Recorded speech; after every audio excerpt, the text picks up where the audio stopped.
ఆత్మకూరు నియోజకవర్గంలో ఎమ్మెల్యేగా గెలిచి ఆ పార్టీ అధికారంలోకి వస్తే మంత్రి పదవి ఖాయమైనట్టేనా? రాజకీయాలలో సీనియర్ నేత అయిన ఆనంకి టీడీపీ సోదర స్వాగతం పలికి ఆత్మకూరు టికెట్ కేటాయించిందా? గతంలో ఆత్మకూరు నుంచి గెలిచిన అనుభవం 2024 ఎన్నికల్లో కలిసొచ్చిందా? ఆత్మకూరులో పసుపు జెండా ఎగరవేయడంతో ఆనంకి మంత్రి పదవి సునాయాసంగా దక్కిందా? మంత్రిగా నియోజకవర్గంలో ఆనం పనితీరు ఎలా ఉంది? Watch the story.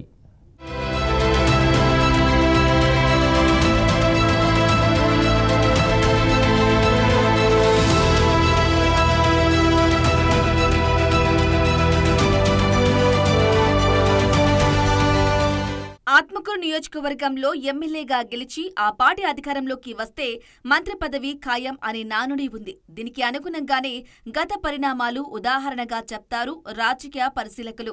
ఆత్మకూరులో ఒకప్పుడు హస్తం పార్టీకి కంచుకోటగా ఉండేది. 2014లో ఎన్నికల తరువాత ఫ్యాన్ పార్టీ సత్తా చాటింది. ఇక్కడి నుంచి గెలవడం టీడీపీకి ఒక కలలాగే ఉండేది.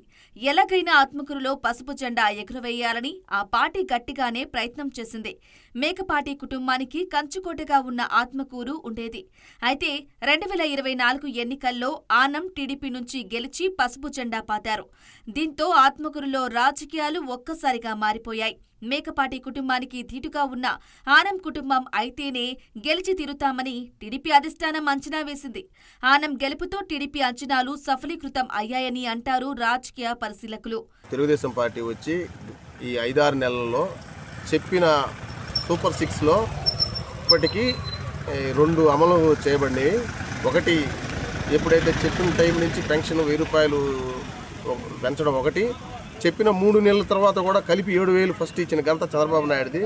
అదేవిధంగా గ్యాసు కూడా సబ్సిడీ డబ్బులు ఇప్పుడే వెంటనే 24 అవర్స్లో పడుతున్నాయి. ఇంకా మూడో సంక్షేమంలో మూడో కార్యక్రమం వచ్చి ఫ్రీ బస్సు, అది కూడా రేపు సంక్రాంతికి ఇస్తారని చంద్రబాబు నాయుడు గారు ఆల్రెడీ చెప్పున్నారు. అదేవిధంగా మా ఆత్మకూరు నియోజకవర్గం సంబంధించి గౌరవనీయులు మంత్రులు శ్రీ ఆనం రామనాయుడు గారు గతంలో చేసిన అభివృద్ధిని ఇప్పుడు ఇంకా మెరుగు చేసేదానికి ప్రయత్నం చేస్తూ అందరికీ అందుబాటులో ఉంటూ నిత్యం ప్రజల కోసం అహర్నిశలు శ్రమించే వ్యక్తి ఆల్రెడీ ప్రూవ్ అయి ఉన్నాడు. కనుక మా ప్రభుత్వం చాలా అభివృద్ధి సంక్షేమం 2 సక్రమంగా నడుపుతున్నారని మేము అభిప్రాయపడుతున్నాం.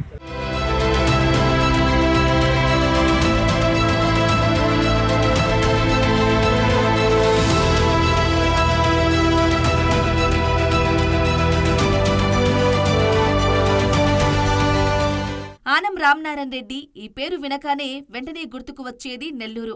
నెల్లూరు జిల్లాలో ఆనం కుటుంబానికి సుదీర్ఘ రాజకీయ చరిత్ర ఉంది. టీడీపీ నుంచి రాజకీయ జీవితం ప్రారంభించిన ఆనం 1983లో టీడీపీ అభ్యర్థిగా నెల్లూరు నుంచి పోటీ చేసి విజయం సాధించారు. ఆ ఎన్నికల్లో గెలిచిన ఆనం ఎన్టీ రామారావు మంత్రివర్గంలో స్థానం దక్కించుకున్నారు. టీడీపీలో అంచెలంచెలుగా ఎదిగిన ఆనం పలు శాఖలకు మంత్రిగా వ్యవహరించారు. అనంతరం 1991లో కాంగ్రెస్లో చేరి 1999లో ఎమ్మెల్యేగా గెలిచారు. ఆ తరువాత 2004 ఎన్నికల్లో రాపూర్ అసెంబ్లీ నియోజకవర్గం నుంచి పోటీ చేసి ఎమ్మెల్యేగా ఎన్నికయ్యారు. ఆ ఎన్నికల్లో హస్తం పార్టీ అధికారంలోకి రావడంతో వైఎస్ రాజశేఖర రెడ్డి మంత్రివర్గంలో మంత్రిగా బాధ్యతలు నిర్వర్తించారు. 2009 ఎన్నికల్లో ఆత్మకూరు నుంచి పోటీ చేసి విజయం సాధించారు. ఆ తరువాత రోషయ్య, కిరణ్ కుమార్ రెడ్డి కేబినెట్లో కూడా మంత్రిగా కంటిన్యూ అయ్యారు. కూటమి ప్రభుత్వం ఏర్పాటైనప్పటి నుంచి పంచాయతీలో పలు అభివృద్ధి కార్యక్రమాలు శరవేగంగా జరుగుతున్నాయి. రోడ్ల నిర్మాణం, తాగునీటి సౌకర్యం, లైట్ల ఏర్పాటు తదితర కార్యక్రమాలను ఏర్పాటు చేస్తున్నాము. అలాగే రాష్ట్రంలో ముఖ్యమంత్రి నారా చంద్రబాబు నాయుడు సారథ్యంలో ఎన్నికల ఇచ్చిన హామీలను ఒక్కొక్కటి అమలు పరుస్తూ ప్రభుత్వం ముందుకు సాగుతూ ఉంది. 3000 పెన్షన్ని 4000 చేయడం కానీ, ప్రతి గ్రామంలో సిమెంట్ రోడ్లు నిర్మాణం కానీ తదితర అభివృద్ధి కార్యక్రమాలను చేపట్టారు. స్థానిక ఎమ్మెల్యే, రాష్ట్ర దేవాదాయ శాఖ మంత్రులు శ్రీ ఆనం రామనారాయణ రెడ్డి గారు నియోజకవర్గంలో అందరికీ అందుబాటులో ఉంటూ, కార్యకర్తలకు కానీ ఇట్లా ప్రజలకు కానీ అందుబాటులో ఉంటూ గతంలో చేసిన అభివృద్ధి కన్నా ఇంకా ఎక్కువగా చేయాలన్న సంకల్పంతో నిధులు తీసుకొస్తున్నారు. ఉపాధి హామీ పథకం ద్వారా కేంద్ర ప్రభుత్వం నుంచి రావాల్సిన నిధులను తీసుకొచ్చి ప్రతి కూలికి పనులు కనిపించడంతో పాటు గ్రామాల్లో ఆ నిధులతో అభివృద్ధి కార్యక్రమాలు సాగేలా కృషి చేస్తున్నారు.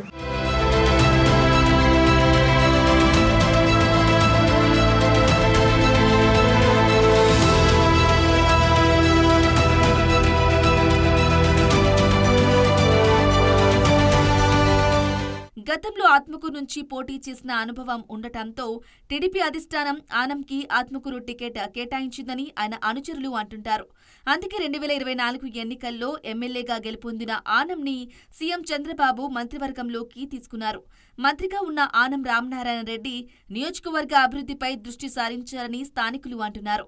6 నెలల వ్యవధిలోనే సీఎం చంద్రబాబు నాయుడు ఆత్మకూరు నియోజకవర్గంలోని సోమశిల వద్ద పర్యటించేలా చేసి వరదల సమయంలో దెబ్బతిన్న సోమశిల ప్రాజెక్టు కాలువ పనులతో పాటు ఎన్నో ఏళ్లుగా అభివృద్ధికి నోచుకోని ప్రాజెక్టు గేట్ల పునరుద్ధరణకు కోట్ల రూపాయల నిధులు ప్రభుత్వం నుంచి అందేలా చూడటంలో మంత్రి కీలక పాత్ర పోషించారని నియోజకవర్గంలో వినిపిస్తున్న మాట. జిల్లాకే ప్రాణాధారమైన సోమశిల ప్రాజెక్టు పునరుద్ధరణ, సోమశిల హై లెవెల్ కెనాల్ పనులు తిరిగి కొనసాగించడం, కోట్ల రూపాయలతో నియోజకవర్గంలో రోడ్ల అభివృద్ధి కార్యక్రమాలు, అదేవిధంగా దేవాలయాల అభివృద్ధికి ప్రత్యేక ప్రణాళికలు రూపొందించి అమలు చేస్తున్నారని నియోజకవర్గం ప్రజలు అంటున్నారు. మంత్రి ఆనం మున్ముందు నియోజకవర్గంలో ఎలాంటి అభివృద్ధి చేస్తారో చూడాలి.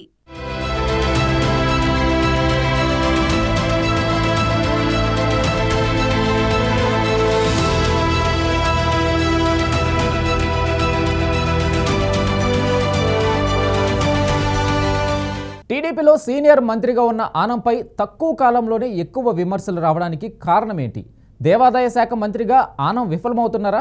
ఆనం మంత్రి పదవి కోసమే పార్టీలు మారుతారని అంటున్న విపక్షాల మాటల్లో నిజమెంత? ప్రశాంతంగా ఉండే ఆత్మకూరులో ఆనం వర్గం వర్గ విభేదాలు సృష్టిస్తుందా? మంత్రి నియోజకవర్గం ప్రజలకి అందుబాటులో ఉండడం లేదా? దీనితో ఆనం అనుచరులు అక్రమాలకు పాల్పడుతున్నారా? ఇంతకీ మంత్రి పనితీరుపై స్థానికులు ఏమంటున్నారు? Watch the story.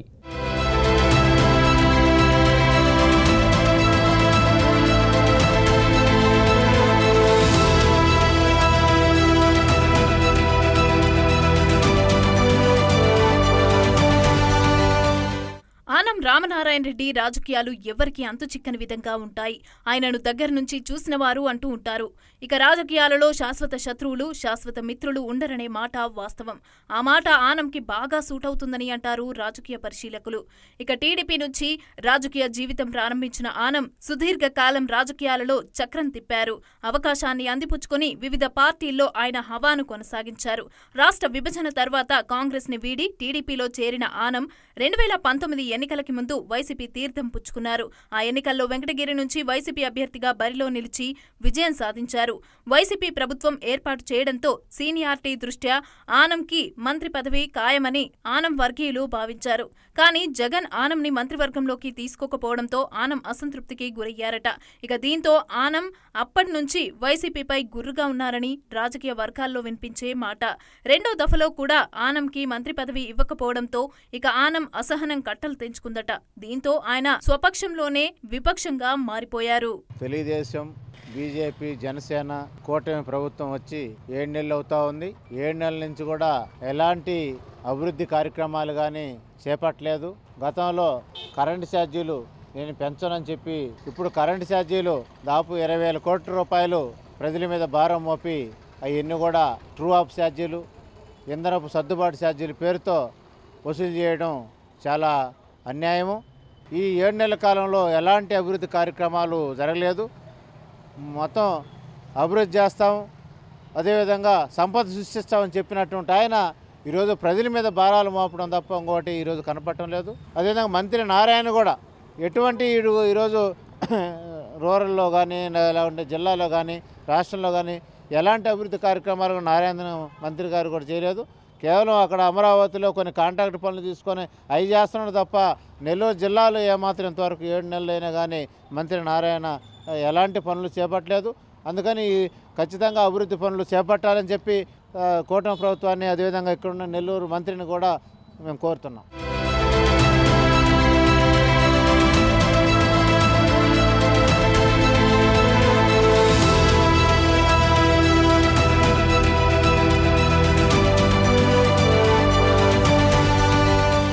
Anam YCP YCP ఎమ్మెల్యేగా ఉంటూ టీడీపీకి సహకరిస్తున్నారనే ఆరోపణలు అప్పట్లో పెద్ద ఎత్తున వినిపించాయి.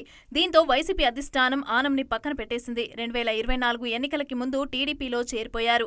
ఆ ఎన్నికల్లో వెంకటగిరి టికెట్ను ఆశించిన ఆనం చంద్రబాబు ఆదేశాలతో ఆత్మకూరుకి షిఫ్ట్ అయ్యారు. ఆ ఎన్నికల్లో వైసీపీ నుంచి మేకపాటి విక్రమ్ రెడ్డి పోటీ చేయగా టీడీపీ అభ్యర్థిగా ఆనం బరిలో నిలిచారు. ఇక దీంతో ఆత్మకూరు రాజకీయాలు ఆసక్తికరంగా మారిపోయాయి. అయితే వైసీపీ మీద ఉన్న వ్యతిరేకత ఆనంకి కలిసొచ్చిందంటారు స్థానికులు. ఆనం మంత్రి పదవి కోసమే పార్టీలు మారుతారని విపక్షాలు విమర్శలు గుప్పిస్తాయి.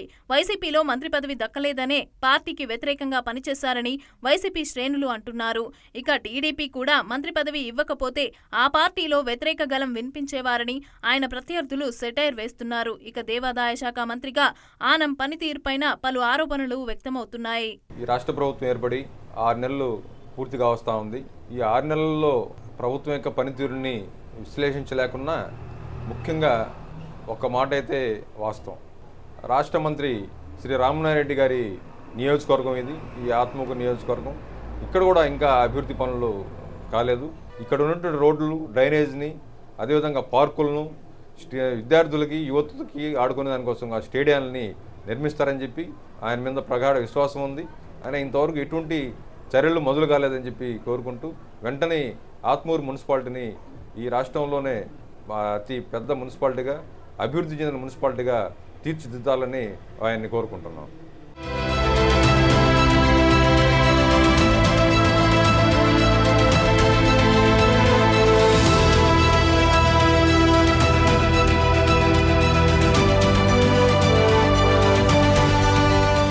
కానీ కూటమి ప్రభుత్వం సూపర్ 6ల హామీలతో అధికారంలోకి వచ్చిన తర్వాత పింఛన్లు తప్ప మిగతా ఏ హామీలు నెరవేర్చలేదని నియోజకవర్గ ప్రజలు అంటున్నమాట. మంత్రి ఆనం రామనారాయణ రెడ్డి నియోజకవర్గం ప్రజలకి అందుబాటులో ఉండరనే టాక్ ఉంది. దీంతో ఆయన అనుచరులు నియోజకవర్గంలో పెత్తనం చెలాయిస్తున్నారని స్థానికులు అంటున్నారు. మంత్రి పేరు చెప్పి ఇసుక, గ్రావెల్ అక్రమంగా తరలిస్తున్నారని, భూ వ్యవహారాల్లో తలదూరుస్తున్నారని ఆనం అనుచరులపైన పలు ఆరోపణలు ఉన్నాయి. ఇదిలా ఉంటే మంత్రి ఆనం బినామీలను పెట్టుకుని అక్రమాలకు పాల్పడుతున్నారని విపక్షాలు ఆరోపిస్తున్నాయి. ప్రశాంతంగా ఉండే ఆత్మకూరు నియోజకవర్గంలో వర్గ విభేదాలు సృష్టిస్తూ ఉన్నారనే అపవాదు కూడా ఆనం వర్గం పైన ఉంది. టీడీపీలో సీనియర్ మంత్రిగా ఉన్న ఆనం విపక్షాల ఆరోపణలను ఎలా ఎదుర్కొంటారో చూడాలి.